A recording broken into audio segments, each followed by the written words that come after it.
A new donation site for sacked Wallaby star Israel Folau is racking up thousands of dollars every minute, raising more than $1.5 million and counting. Far more than the original GoFundMe appeal, shut down for breaching the site's rules against homophobia.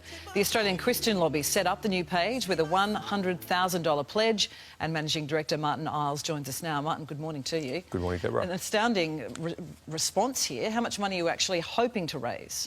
Well, we weren't sure. We knew that we'd probably raise more because I think that a lot of people who bought into Israel Folau's campaign, who put the money in, they did so because they saw something about Israel's case that they felt resonated with them. And I think it probably is that feeling that they feel stifled, they feel the pinch of political correctness, they feel that the language that was used against Israel, the actions taken against Israel, they've felt similar sort of moods in their own personal lives, in their own workplaces and so on.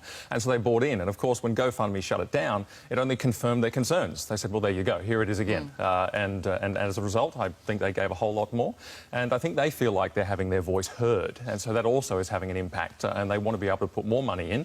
They want to be able to raise their voice for their freedom, and they want to be able to make a difference. These are what we call the quiet Australians. Now, the original GoFundMe campaign was to pay for Israel Folau's legal fees. Do you expect that they're going to exceed $1 million? Look, they well could. I mean, if they go to the High Court of Australia, if they go through all of the appropriate avenues at every level of appeal, it well could cost well in excess of that. Now, they've put together an estimate of $3 million. I will be talking to them now that we've passed the $1.5 million mark, just to see that every dollar is going to be spent really well and that people's intentions are going to be honoured. Now, it is going into trust, and so it can only be spent on defraying the expenses of the legal case. And what will happen with any excess money?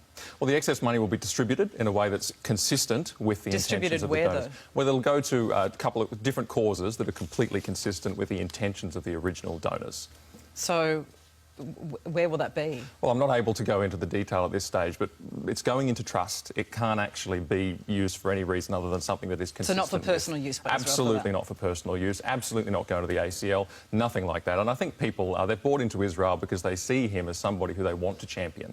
They've seen him as somebody who they identify with, and there's a great deal of trust that's been built up there. And I think that that's not misplaced at all. And this money will be used well, and it will actually end up making a difference regardless of where it goes. Do you believe that Israel Folau actually needs this sort of financial help? Because he was on a multi-million-dollar contract before he was sacked from Rugby Australia. He's got a very healthy portfolio of properties around Australia as well. Does he actually need the financial support? I think there's two angles to that question. One is that it's a very Australian thing to say, well, someone's been on a good wicket, therefore, you know, we'll just leave them alone. I actually think that the cost to Israel Folau has been serious in the sense that he's lost his career. He's been banned for life from the two sporting codes that he can play. But he's got the money to fund his legal fight, He has some accumulated assets though, that he needs to live on for a very long time, and he's a human. This has taken its toll on him. He's found this a great challenge, and I think people want to say to him, there's more with you than against you, but there's the other side. Look what he's been able to achieve. We've been talking about this for days in the media.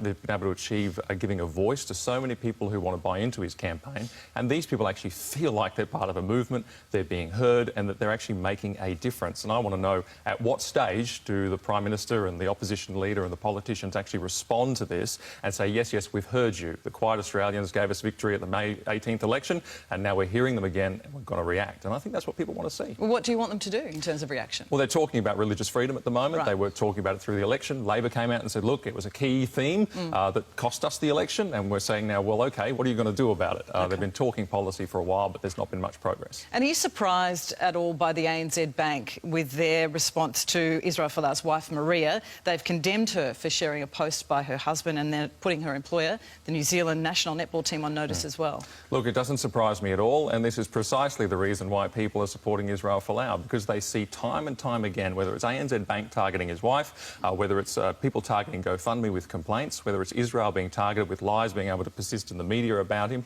whether it's him losing his job, and it's all under this language of inclusion, but not so inclusive that they can include somebody with beliefs that they disagree with. People hear this every day in their workplaces. They hear this every day in the conversations that they have, and they hear it and they think, yeah, that means shut up. And that pinch of political correctness is very, very real, and I think that's why there's such energy behind this.